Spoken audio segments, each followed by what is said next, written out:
लड़के को ऐसा लड्डू मिल जाए जो हर इच्छा पूरी कर दे। लेकिन अगर वो लड्डू किसी लालची इंसान के हाथ लग जाए तो पूरे गांव पर मुसीबत टूट पड़े। एक छोटे से गांव में सोनू नाम का लड़का अपनी बूढ़ी दादी के साथ रहता था। वे इतने गरीब थे कि कई बार रात को सिर्फ पानी पीकर सोना पड़ता था। फिर एक दिन कुछ ऐसा हुआ जिसने उनकी किस्मत बदल दी। एक शाम सोनू जंगल से लकड़ियां लेकर लौट रहा था। तभी उसे रास्ते में एक बूढ़े बाबा मिले। बाबा कई दिनों से भूखे लग रहे थे। सोनू के पास खाने के लिए केवल 2 लड्डू थे जो दादी ने बड़ी मुश्किल से बनाए थे। उसने बिना सोचे एक लड्डू बाबा को दे दिया। बाबा बहुत खुश हुए।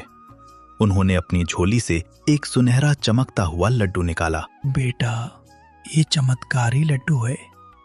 इससे जो भी इच्छा मांगोगे वो पूरी होगी। लेकिन याद रखना, इसका इस्तेमाल सिर्फ भलाई के लिए करना। सोनू ने लड्डू संभाल कर रख लिया। घर पहुंचकर उसने दादी को सारी बात बताई।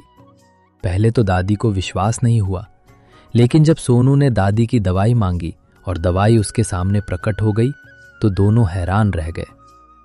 धीरे धीरे सोनू गांव के गरीब लोगों की मदद करने लगा। किसी को खाना चाहिए होता, किसी को दवा, किसी को कपड़े, सबकी मदद होने लगी। गांव वाले उसे प्यार करने लगे। लेकिन गांव में धनराज नाम का एक मिठाई वाला भी रहता था। वो बहुत लालची था। जब उसने देखा कि सोनू अचानक सबकी मदद करने लगा है तो उसे शक हुआ। उसने सोनू पर नजर रखना शुरू कर दिया। एक रात उसने छिपकर सोनू को चमत्कारी लड्डू से बात करते हुए देख लिया। अब उसके मन में लालच पैदा हो गया।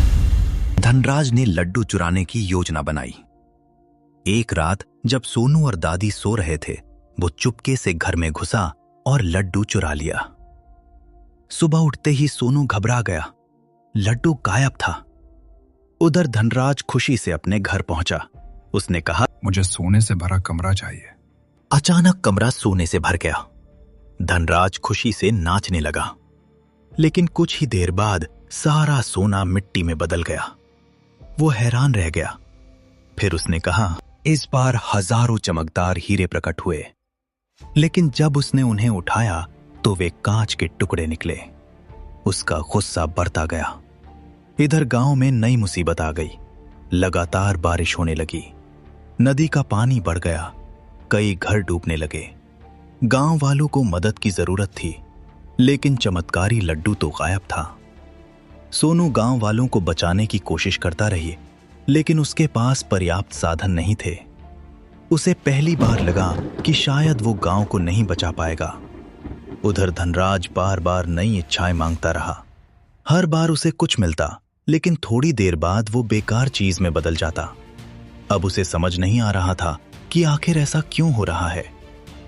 अचानक एक रात उसके घर से अजीब रोशनी निकलने लगी। चमत्कारी लड्डू हवा में उठ गया और पहली बार बोला। धनराज डर गया। तुम बोल कैसे रहे हो? मैं जादुई लड्डू हूं, लेकिन मेरी शक्ति केवल अच्छे दिल वाले लोगों के लिए है। उसी समय पूरे गांव में तेज हवा चलने लगी। आसमान में चमकदार प्रकाश फैला। वही बूढ़े बाबा प्रकट हुए, लेकिन इस बार वे साधारण बाबा नहीं थे। वे एक दिव्य देवदूत थे।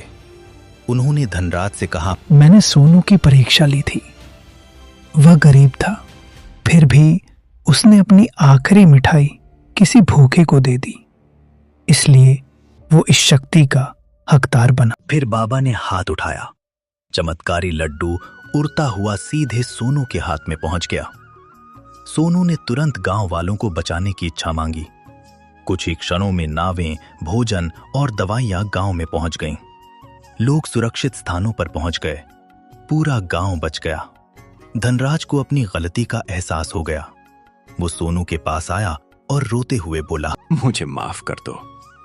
मैंने लालच में आकर बहुत बड़ी गलती की। सोनू ने मुस्कुराकर उसे माफ कर दिया। ये देखकर बाबा बहुत खुश हुए। उन्होंने कहा, सोनू, आज तुमने साबित कर दिया कि असली ताकत जादू में नहीं बल्कि अच्छे दिल में होती है। फिर उन्होंने चमत्कारी लड्डू को अपने साथ ले लिया। गांव वाले हैरान रह गए। सोनू ने पूछा, बाबा, आप लड्डू क्यों ले जा रहे हैं? बाबा मुस्कुराए, क्योंकि अब इसकी जरूरत नहीं है। जिस गांव के लोग एक दूसरे की मदद करना सीख जाएं, वहां सबसे बड़ा जादू इंसानियत होती है। लालच इंसान को अंधा बना देता है, लेकिन दया, ईमानदारी और दूसरों की मदद करने की भावना सबसे बड़ा चमत्कार है।